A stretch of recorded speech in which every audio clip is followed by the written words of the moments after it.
En Antiguo Cuscatlán cumplimos nuestras promesas. En los últimos 3 años hemos cambiado de alumbrado público a luminarias tecnología LED, amigables con el medio ambiente.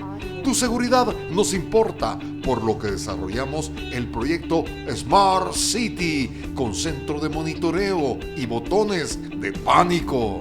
En la pandemia hemos entregado canastas solidarias y poseemos nuestro propio sistema de atención médica. Además, surtimos de agua potable a nuestras comunidades. Esto y más, por ti. Nosotros estamos regresando sus impuestos con este tipo de obras. Antiguo, ahora es mejor.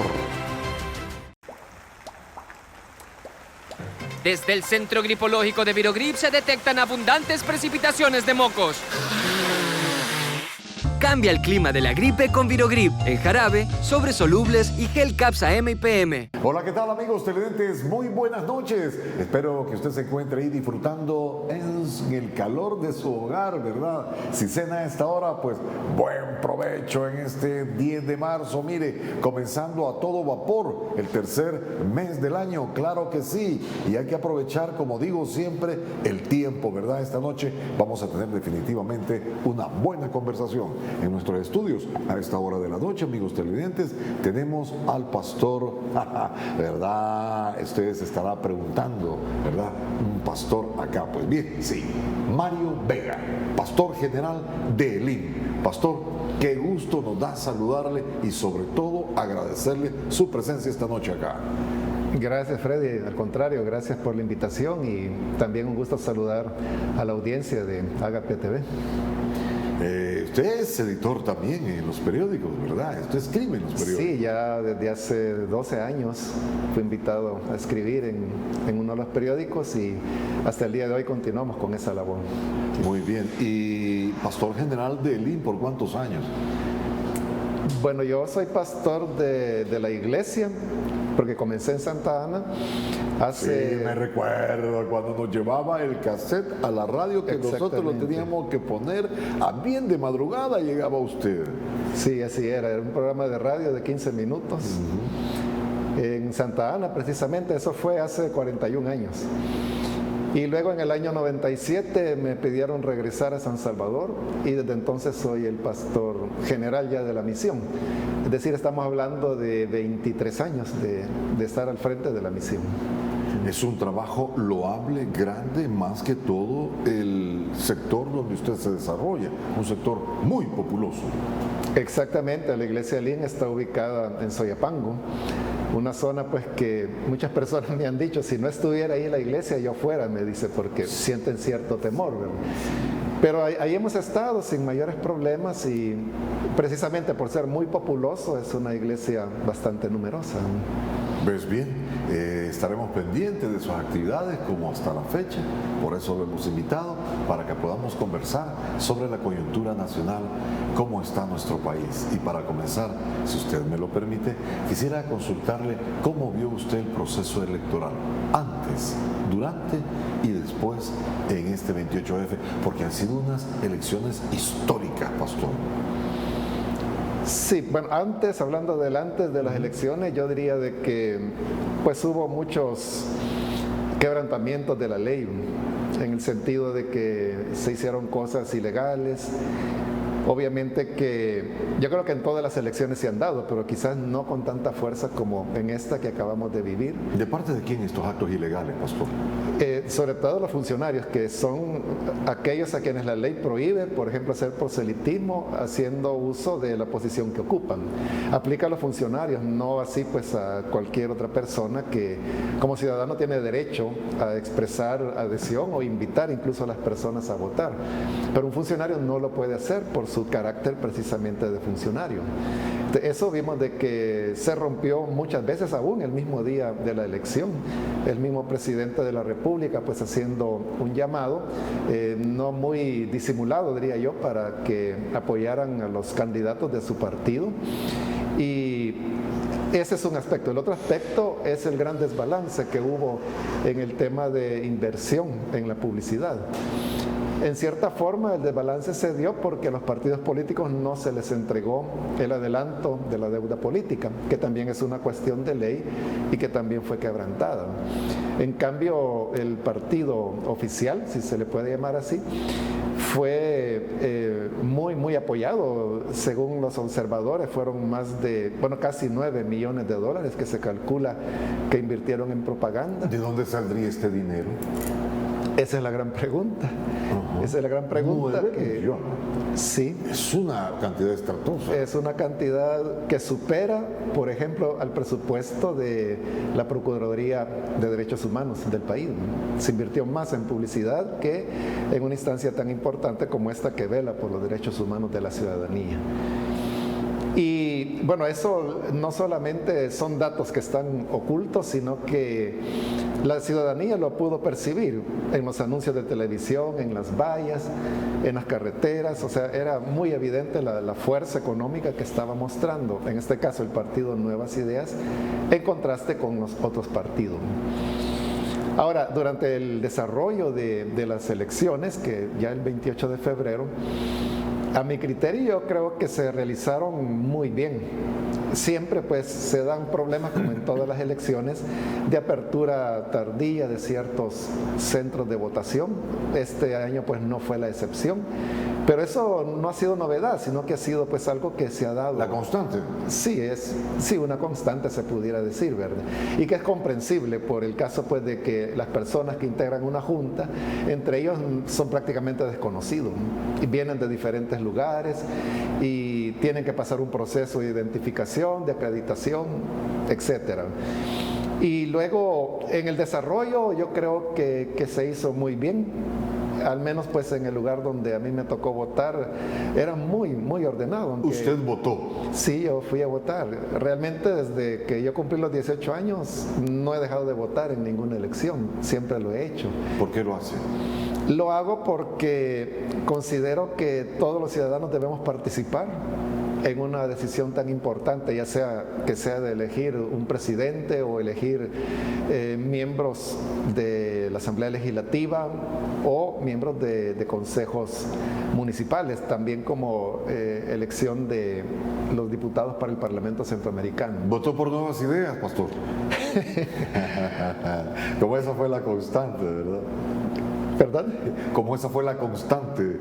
Muchas personas, sí. ¿Usted no votó por Nuevas Ideas? No, en realidad no lo hice por Nuevas Ideas, porque creo de que habían otras personas mucho más competentes que podían desarrollar un papel mucho mejor en la Asamblea. Yo creo que este tipo de gente nueva es la que la Asamblea necesita. Por eso yo concuerdo con alguien. Pero los de Nuevas Ideas son nuevos. Son nuevos. La mayor parte no son nuevos. Sí, pero yo no estoy hablando tanto, enfatizando el tema de la novedad, sino que de la capacidad que las personas mostraron. Es decir, hablo de personas que no tenían trayectoria política, que participaron por primera vez en política. Y algunos de estas personas yo los conozco personalmente y sé de que son personas que tenían todas las credenciales académicas y de honorabilidad como para poder ser parte de la Asamblea Legislativa, ¿no? Así que mi voto se decantó por rostro, no fue por una bandera ni por un partido político. Es por esas cualidades que usted encontró. Sí, fundamentalmente por conocer personalmente a las personas por quienes di mi voto. Pastor, usted vio fraude, percibió fraude, porque el presidente de la República dijo, nos están haciendo fraude, y también los funcionarios de gobierno. ¿Dónde queda esto? No, yo creo que definitivamente no hubo fraude. Y los observadores internacionales es lo mismo que dijeron, que no había habido ningún fraude. La Fiscalía pues ya oficialmente dijo que no hubo fraude. Yo creo que esa era como una carta que se estaba guardando bajo la manga, que en la eventualidad de que las cosas no salieran como ellos lo habían visualizado o como las encuestas lo mostraban, entonces les quedaba la manga de arguir un fraude electoral, lo cual hubiera sido muy, muy difícil de demostrar sobre la base de cómo está estructurado nuestro sistema electoral, y que por ejemplo está siendo demostrado en este momento con las urnas que se están abriendo, 33 urnas, y que se están contando voto por voto. Ese recurso es una apelación al cual todos los partidos tienen derecho en caso de que hubiera una necesidad. Entonces yo creo que era muy, muy difícil. Más bien yo creo que no se puede hacer fraude en la forma como está estructurado nuestro sistema electoral. Es decir, se anunció fraude por si acaso yo pierdo. Eso es lo que me está diciendo. Es lo que yo pienso, que había como un sentimiento de inseguridad. En este caso, pues en la parte oficialista, de no tener una seguridad total de que los resultados fueran como se dieron y como las encuestas ya lo mostraban. Entonces, previendo eso, es de que había ya esa carta que seguramente hubieran jugado, pero que difícilmente iba a ser una carta ganadora, ¿no? Usted ha hablado que se cometieron ilegalidades de parte de las autoridades, del gobierno y del propio presidente de la República antes, durante el evento electoral. ¿Dónde queda entonces que la autoridad es la que tiene que cumplir y dar el ejemplo de que cumple la ley, pastor? ¿Cómo estamos? ¿No ve usted un contraste que no nos lleva a nada? Porque si una autoridad desprecia la ley, ¿a dónde vamos? ¿Qué es eso? Y yo creo, Freddy, de que las consecuencias de eso ya lo estamos viendo hoy en día. Porque si el presidente o cualquier otro funcionario pasa así abiertamente, descaradamente, públicamente en contra de la ley, entonces el ciudadano se ve estimulado también a hacer lo mismo. Y yo creo que eso es lo que ha ocurrido, por ejemplo, con casos como este señor de apellido Silva, que ha sido capturado por expresiones de violencia en contra de la mujer. Por ejemplo, él lo hizo públicamente, abiertamente, sin ningún tipo de limitación, ¿verdad? Yo no sé si él sabía o no sabía si lo que estaba haciendo era delito, pero el sentirse envalentonado para hacer un tipo de cosas así era precisamente porque estos otros ejemplos negativos animan a la gente, le estimulan a hacer algo, como decir, bueno, aquí nosotros somos los que mandamos, somos los que tenemos el poder y no va a pasar nada. Olvidando de que precisamente por eso es que se establece la separación de poderes, para que este tipo de situaciones puedan ser juzgadas, y es lo que le ha tocado a este señor Silva. Y yo creo que a futuro, de aquí a unos años, también le va a tocar a más de algún funcionario. Que tenemos el caso de Walter Araujo. Es otro caso. En el caso de él no se puede argumentar de que él no tenía conocimiento de que era un delito lo que estaba haciendo. Él es una persona que conoce muy bien las leyes, bueno, ha sido presidente de la Asamblea Legislativa en el pasado, y él, como muy pocas personas en el país, tienen conocimiento del sistema legal. Sin embargo, cometió pues un error, y yo creo que no por ignorancia, sino que por lo que estamos diciendo, que se crea cierto sentimiento de impunidad y que se puede hacer lo que yo quiera porque somos los que tenemos el poder. Pero también él tuvo que pagar las consecuencias. ¿Qué tenemos que hacer a sus ojos para que cumpla un gobierno? Si no cumple un gobierno, si no cumple una autoridad la ley, ¿qué se debe de hacer? Para mí lo más importante es el papel de la ciudadanía. Los ciudadanos son los que debemos estar como señalando estas desobediencias o quebrantamientos de la ley. El problema es de que el presidente es muy popular y las elecciones recién pasadas lo vuelven a ratificar. Ya se sabía, pero las elecciones lo han ratificado. Y esto hace de que la ciudadanía le permita pasar casi cualquier cosa, porque es como una fe muy poderosa, bastante ciega, en que él tiene buenas intenciones, que está haciendo lo correcto, que él no se va a equivocar, que no va a hacer nada malo. Entonces, bajo esa fe, le endosan cualquier tipo de conducta cuando la ciudadanía debe ser la más vigilante. El problema es cuando son los ciudadanos mismos los que comienzan a cosechar las consecuencias, como los ejemplos que hemos puesto, o como aquellos que, por ejemplo, durante el periodo del confinamiento tuvieron que vivir en carne propia el hecho de ser detenidos. Recuerdo en particular una persona, y precisamente de Santa Ana, que era uno de los grandes apologistas del presidente, pero cuando él tuvo necesidad de ir a salir a la calle para comprar medicina a sus niñas, fue detenido y fue enviado a un centro de contención, como se le llamó, donde tuvo que permanecer por más de 30 días. Entonces, esta persona también se manifestó públicamente mostrando su descontento, pero fue hasta que a él le tocó vivir en carne propia las consecuencias de dejar pasar estos detalles que despertó a la realidad. Entonces, yo creo que la ciudadanía despertará, yo no tengo duda de eso. Ahora, ¿cuánto tiempo tendrá que transcurrir? Es lo que no sabemos, pero que despertará, las personas despertarán. Muy bien, vamos, pastor, le invito a que vayamos a nuestro primer espacio publicitario, ya que es nuestro oxígeno. Estamos conversando con el pastor general de la iglesia Elim, Mario Vega. Permítame, ya vuelvo.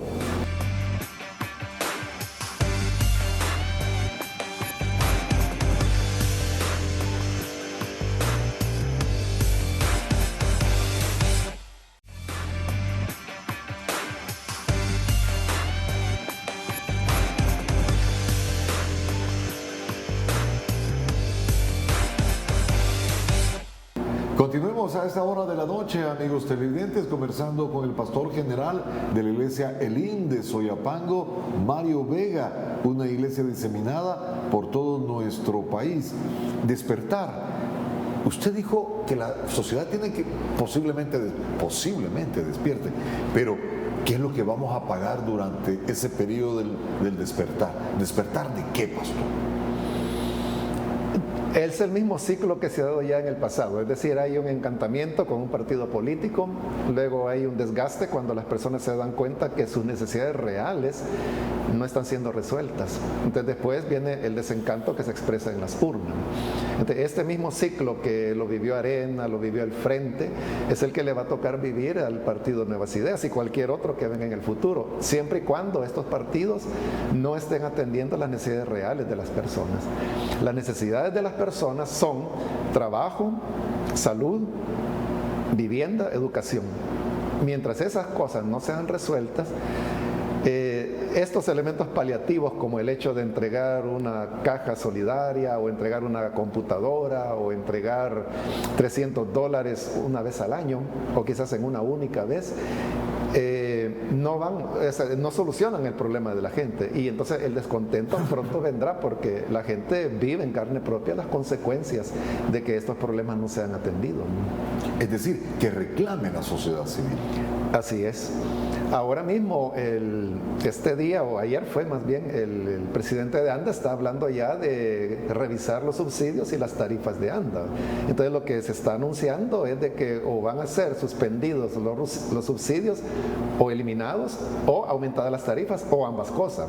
En todo caso, esto habla de algo que toca directamente a la población y que no es alegre para ello.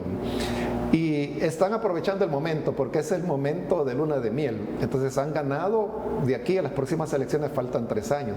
Por lo tanto es mejor tomar en este momento las medidas amargas para que de aquí a 3 años ellos puedan recuperar en la medida de lo posible el favor de las personas.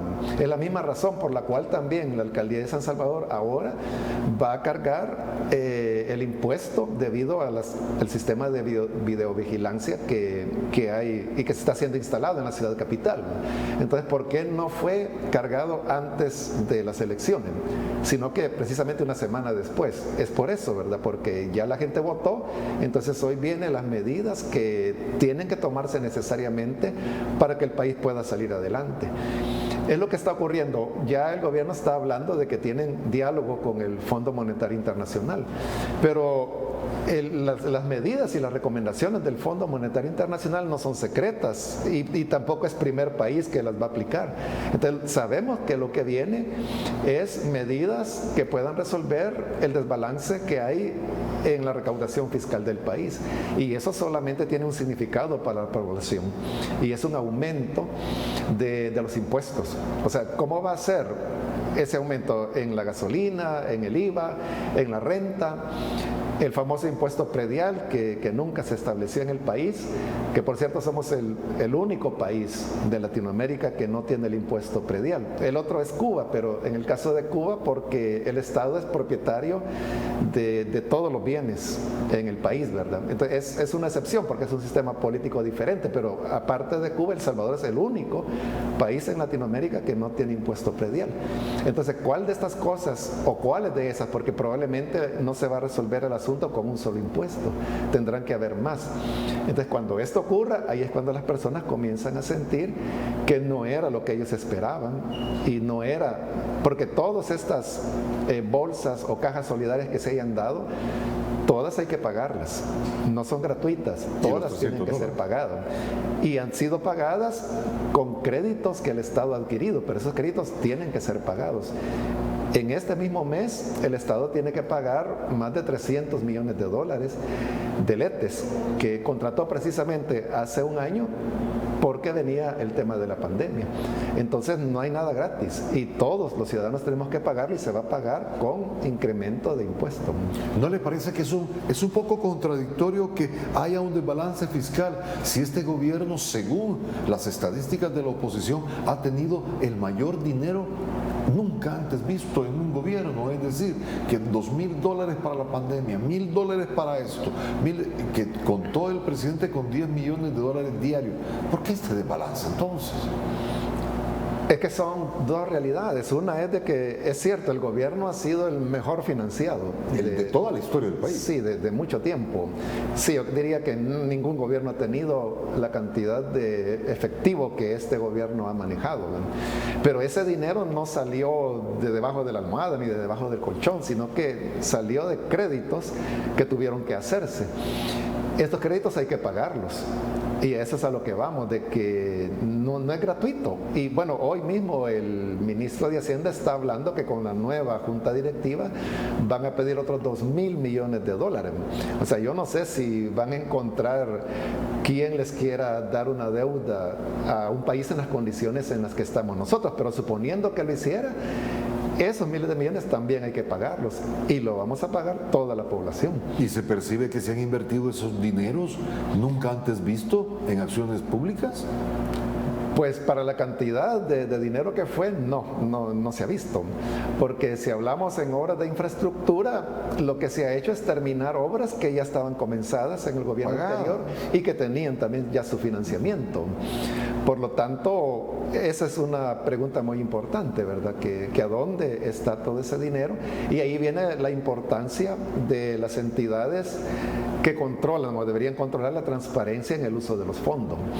Esa es la Corte de Cuentas, es el Tribunal de Ética Gubernamental, es el Instituto de Acceso a la Información Pública, que paulatinamente ha sido neutralizado, y la misma Asamblea Legislativa, que termina sus funciones el 1 de mayo, y por lo tanto se pierde la función controladora que la Asamblea Legislativa desempeña, ¿verdad? Porque hoy la Asamblea, a partir del 1 de mayo, será totalmente oficial. De eso vamos a hablar, pero para finalizar el tema económico también, no se les ha pagado el FODES a los alcaldes, no se ha pagado la deuda política, no se les ha pagado a los transportistas. Hasta este día el diésel está subiendo y ellos no han recibido compensación. Pero esto ya estaba en el presupuesto, más los préstamos, no salen las cuentas. Así es. Es que ese es el tema, de que al estar en el presupuesto es ilegal no haber pagado ninguna de estas tres cosas. Y precisamente por estar en el presupuesto y porque fue aprobado, significa de que se aprobó también el financiamiento para estos tres elementos que ha mencionado. Por lo tanto, la pregunta es válida. Si no se ha pagado, Totalmente válido preguntar a dónde está ese dinero, que fue aprobado juntamente con el presupuesto hace un año. Pero se ve que nadie lo investiga, por lo menos datos oficiales. ¿Qué es lo que estaría pasando? ¿La institucionalidad no está funcionando? ¿Podría percibirse un Estado fallido? No, yo creo que no hemos llegado a un Estado fallido todavía. Y yo creo que la institucionalidad ha funcionado hasta donde se le ha permitido, porque recordemos que cuando, por ejemplo, la Corte de Cuentas quiso auditar al Ministerio de Salud, lo que hicieron fue decir que habían casos de COVID y cerrarlo, y hasta el día de hoy no lo han vuelto a reabrir. Es decir, la Corte de Cuentas no puede realizar su función de auditoría. No funciona. No funcionó, lo bloquearon. En el caso del Instituto de Acceso a la Información Pública, que por ejemplo es la fuente con la cual trabajan los periodistas y otras instituciones y ciudadanos en particular que estén interesados en recibir esta información, hoy ha sido copada totalmente por personas del oficialismo, de tal manera de que ya prácticamente está neutralizado. Y ahora que el oficialismo va a tener mayoría en la Asamblea Legislativa, se cierra otro espacio de Contraloría. Es decir, cada vez hay menos maneras de poder exigir cuentas al gobierno de cómo está manejando nuestro dinero. No hay cómo saberlo. Cada vez hay menos maneras, cada vez hay menos maneras. Y también recordemos que a finales de este año la nueva asamblea va a nombrar un nuevo fiscal general. Y obviamente van a nombrar a alguien que sea afín a sus intereses y que no los va a investigar a ellos, sino que va a investigar a los de la oposición. Lo cual está bien, pero la justicia tiene que ser equitativa y tiene que, como el símbolo de los abogados, que es una balanza, ¿verdad? Tiene que ser un balance, y por eso es que a la justicia se la presenta ciega, porque no tiene amigos, no tiene miembros de partido, sino que tiene que ser pareja con todos. Pero es lo contrario lo que va a suceder en nuestro país. Bíblicamente dicen que el Señor pone y quita gobernantes. Sí. ¿De verdad? Él quita y pone. ¿Estaría contento el Señor con este gobierno nuevo? No, es que lo que ocurre es de que Él ponga o quite gobernantes no significa que esté alegre con esos gobernantes, porque sin duda de que fue Dios quien puso a Hitler. Y obviamente Dios no estaba para nada contento con Hitler ni con ninguna de sus acciones, como también pues en el pasado en nuestro país hubo presidencias, por ejemplo, que fueron corruptas y que fueron puestas por Dios. Pero a veces Dios hace esto para enseñar a los mismos pueblos, para enseñarnos a nosotros que precisamente no tenemos que tener una fe ciega en las personas, sino solamente en Dios, que es el único que nunca nos va a fallar. Vamos al siguiente espacio, amigos televidentes, tenemos más. Estamos con el pastor Mario Vega de Iglesia Elim. Ya vuelvo.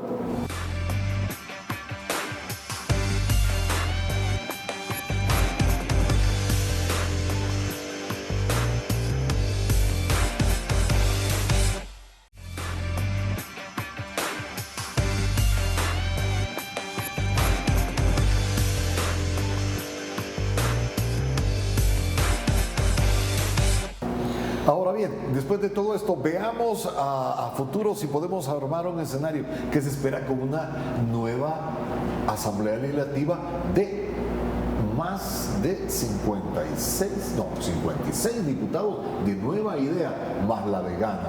¿Qué podíamos esperar? ¿Cómo ve usted la conformación de esta nueva Asamblea?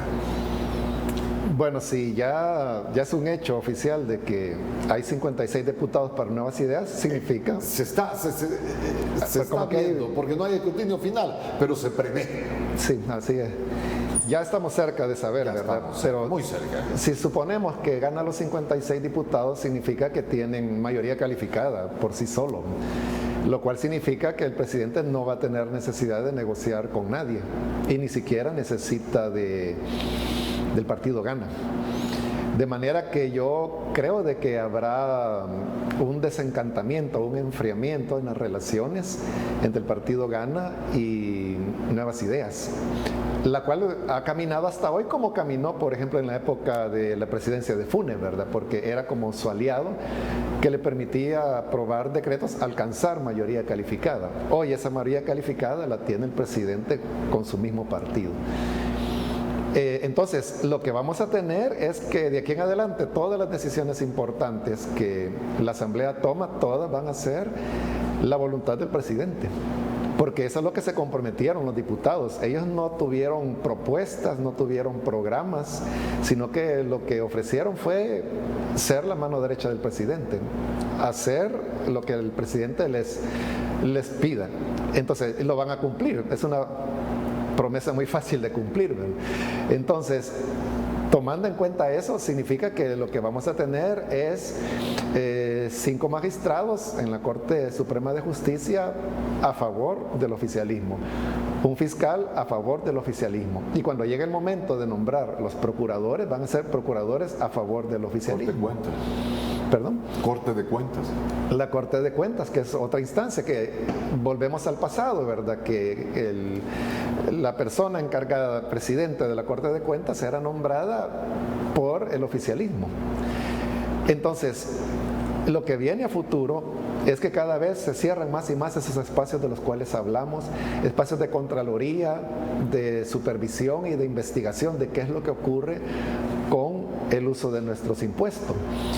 Entonces lo que vamos a tener es una administración mucho más opaca de lo que ya es, porque como sabemos, pues este gobierno todo lo decreta como secreto de Estado o como de uso confidencial, al extremo que, por ejemplo, no sabemos cuántas personas se están contagiando de COVID cada día, no sabemos cuántas están muriendo realmente, no sabemos cuántas personas vacunadas hay, no sabemos cuándo vienen las siguientes vacunas, no sabemos cuál es el plan de reapertura de las escuelas, no sabemos cuándo los niños, después de un año, que este día se está cumpliendo un año de que se cerraron las escuelas, cuándo vuelven a clase. Es decir, no se sabe nada de nada. ¿Y entonces qué clase de gobierno tenemos? Un gobierno que gobierna para sí mismo y que gobierna en una función totalmente electoral. Ellos están ya preparando las elecciones dentro de 3 años, de las elecciones que vienen dentro de 3 años. Y van a trabajar en esa función como lo hicieron en los 2 años que han pasado, porque todas las acciones del pasado, todas fueron primordialmente electorales. Todo estaba hecho y validado de acuerdo a la ganancia electoral que eso pudiera representar en las elecciones del pasado 28 de febrero. Si les reportaba algún tipo de popularidad, lo ejecutaban, aunque no tuviera mayor efectividad en lo que fuera lo que mencionamos, la resolución de los problemas reales que el salvadoreño vive. Pero el problema es de que la gente no va a estar esperando tanto tiempo. Por eso es que las personas siguen migrando, porque las personas saben de que la inseguridad continúa en las colonias, las personas saben de que las pandillas son las que tienen el control de las comunidades, de los barrios, las colonias. Bueno, y el plan de control territorial, muy afamado, dicen que ya viene otro desembolso para él. Pues yo no dudaría que puedan tener algún otro desembolso, principalmente ahora, de que van a tener ellos el control de la Asamblea Legislativa y que no tienen necesidad de rendir cuentas de cómo se va a usar ese dinero, ¿no? Es cierto que el plan control territorial, como todo lo que el gobierno hace, ¿verdad?, es muy publicitado, pero las personas que viven en colonias muy populosas, o por ejemplo, yo, ¿verdad?, que trabajo en una zona muy popular como es Soyapango, sabemos la realidad, y esto pues todas las personas que están viendo en comunidades, en barrios, en colonias estarán de acuerdo conmigo de que está bien claro quién es el que tiene el control. ¿Quién tiene el control? Las pandillas. Las pandillas controlan los movimientos, incluso quien vive en cada lugar, y el que no puede vivir ahí simplemente es expulsado. Ese es un fenómeno que no ha cambiado desde los últimos años, ¿verdad?, que han transcurrido, y tampoco han cambiado en estos últimos 2 años de gobierno. Las personas continúan siendo expulsadas y tienen que salir a veces no solo de las colonias donde viven, sino que de la ciudad y algunos incluso del país. Por eso es que las migraciones continúan. Vamos al siguiente espacio, amigos televidentes. Estamos conversando con Mario Vega. Interesante la conversación, porque estamos viendo pues esta parte de nuestra población, ¿verdad?, que es muy representativa, como es Soyapango y todo este sector. Ya volvemos.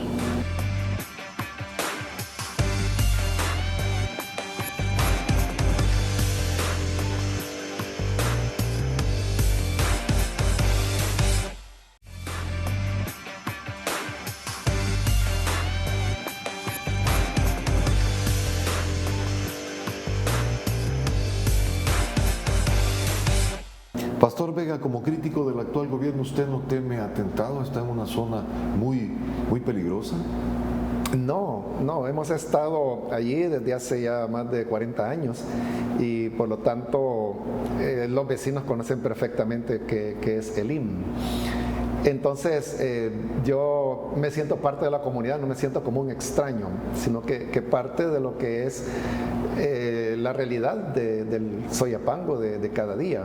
Por lo tanto, no, yo no tengo ningún temor, sino que más bien me siento muy bien con las personas de extracto muy popular. Son muchos obreros, muchos que trabajan en construcción, señoras que venden en los mercados, ¿verdad? Eso es lo que compone el grueso de la congregación, pero yo me siento muy a gusto con mis hermanos y hermanas.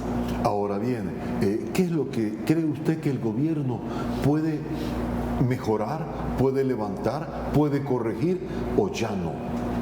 Claro, este gobierno está en mejores condiciones que ningún otro gobierno en décadas para corregir aspectos importantes y necesidades que tienen que ser resueltas en nuestro país. Si uno pensara positivamente, uno diría, bueno, el presidente tuvo una actitud muy confrontativa, como lo hemos visto, porque tenía una asamblea legislativa adversa. Entonces uno pensaría, pensando positivamente, ahora que él ya va a tener una asamblea legislativa a su favor, como ningún presidente la ha tenido nunca, entonces uno diría, hoy se va a dedicar a resolver los problemas del país. Pero eso sería pensar muy positivamente, ser muy optimista. Lastimosamente a mí el optimismo no me alcanza para llegar a creerlo de esa manera, ¿no? Y es porque creo que todos conocemos al presidente, ¿verdad? Sus exabruptos han sido públicos y por lo tanto creo de que uno tiene ya pues un perfil de cuál es su carácter, cuál es su personalidad, cuáles son sus temores, cuáles son sus inseguridades. Entonces, sobre esa base, lastimosamente creo yo de que él no se va a enfocar en los problemas grandes del país, y también porque para enfocarse en los grandes problemas, en los problemas reales de la población, se necesita saber cómo resolverlos. Y cómo resolverlos no es popular. Bueno, ¿y los asesores? Pues lastimosamente los asesores, aduciendo de que hay algunos que saben, porque no todos saben, pero aduciendo que hay algunos que saben, son los que callan delante del presidente. Que cuando el presidente dice vamos a hacer esto, no son capaces de contradecirlo o decirle, señor presidente, disculpe, pero quiero decirle de que esa sería una medida desatinada por esta y esta razón, y creo que el camino que debemos seguir debe ser este otro. O sea, no son capaces de decirle eso, porque a lo mejor eso significaría perder la posición que tienen y tener pues que ir a buscar otro trabajo, ¿no? Probablemente ese sea el temor, o tal vez es una cuestión de demasiado respeto que le tienen a él. Pero yo creo de que cuando uno tiene aprecio a una persona, uno tiene que ser capaz de decirle cuando se está equivocando, ¿no? Bien, en redes sociales nos están preguntando a ver si le podemos hacer esta consulta. El ministro de Hacienda ha anunciado en los últimos minutos que va a tomar lo que resta de las pensiones para pagar el hoyo fiscal. Esto sería grave, porque solamente gravísimo. Se han gastado 8 mil millones de dólares, han tomado los gobiernos anteriores, solo me quedan 4 mil millones.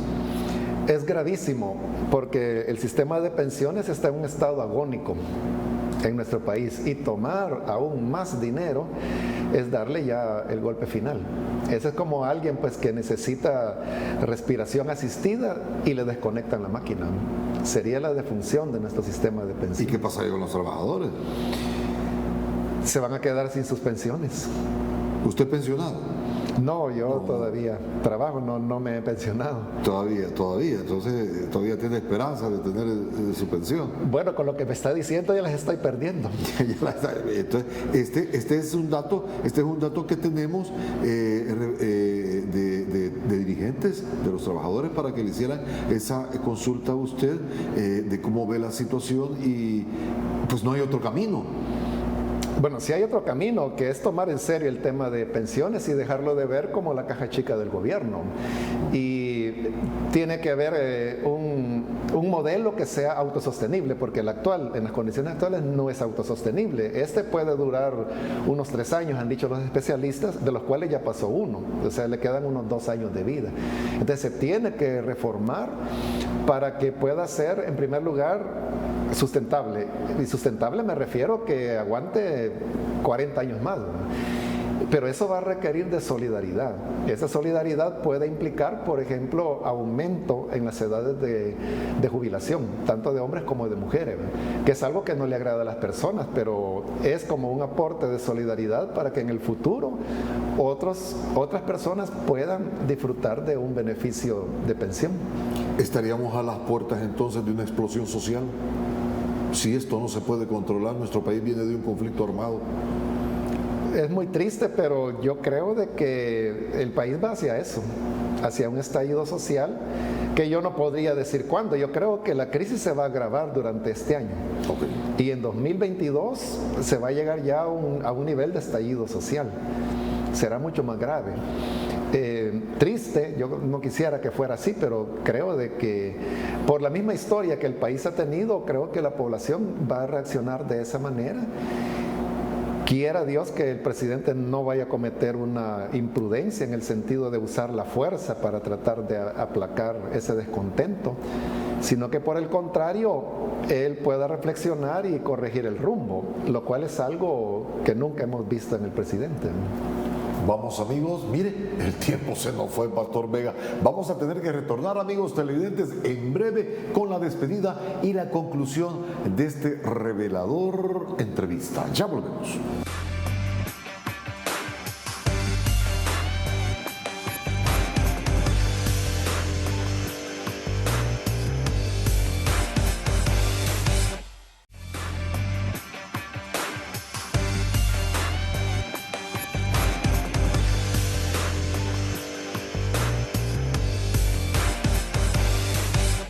Pues bien, Pastor Vega, ¿cuál sería su mensaje ante todo lo que hemos hablado para la población salvadoreña? Mi mensaje sería que no perdamos la esperanza y que tampoco pongamos una fe ciega en los hombres, porque cualquier hombre puede fallar por bien intencionado que sea. El ser humano es falible, se equivoca, comete errores, y por eso lo mejor que podemos hacer es cuidarnos los unos a los otros como ciudadanos y no dejar de señalar las cosas que sabemos que están mal, porque a la larga a nosotros nos va a tocar siempre pagar los platos rotos. Y las iglesias podrían tomar un papel protagonista en la posible crisis que se pueda dar. Deberían hacerlo, y yo creo de que las iglesias deben llevar siempre un mensaje de paz, de reconciliación, que está faltando mucho en nuestro país hoy en día. Pastor, muchas gracias por haber estado con nosotros, se le agradece enormemente, espero que vuelva. Un enorme gusto, Freddy, y un gusto también con todos los televidentes de Agape TV. Cómo no, que la mejor de las noches, Pastor. Gracias. Pero sobre todo, gracias a usted, amigo televidente, que ha estado con nosotros durante esta interesante entrevista. Le espero el día de mañana porque tendremos las voces de los trabajadores organizados de la Asamblea Legislativa, que es lo que están esperando ante un nuevo escenario que les espera a partir del 1 de mayo. No se la pierda. Por ahora, que tenga un lindo descanso. Desde el Centro Gripoliógico de Virogrip se pronostican lagrimeos torrenciales y malestar general. Cambia el clima de la gripe con Virogrip, en jarabe, sobres solubles y gel Caps AM y PM. Cuscatlán, cumplimos nuestras promesas. En los últimos 3 años hemos cambiado de alumbrado público a luminarias tecnología LED, amigables con el medio ambiente. Tu seguridad nos importa, por lo que desarrollamos el proyecto Smart City con centro de monitoreo y botones de pánico. En la pandemia hemos entregado canastas solidarias y poseemos nuestro propio sistema de atención médica. Además, surtimos de agua potable a nuestras comunidades. Esto y más, por ti. Nosotros estamos regresando sus impuestos con este tipo de obras. Antiguo, ahora es mejor.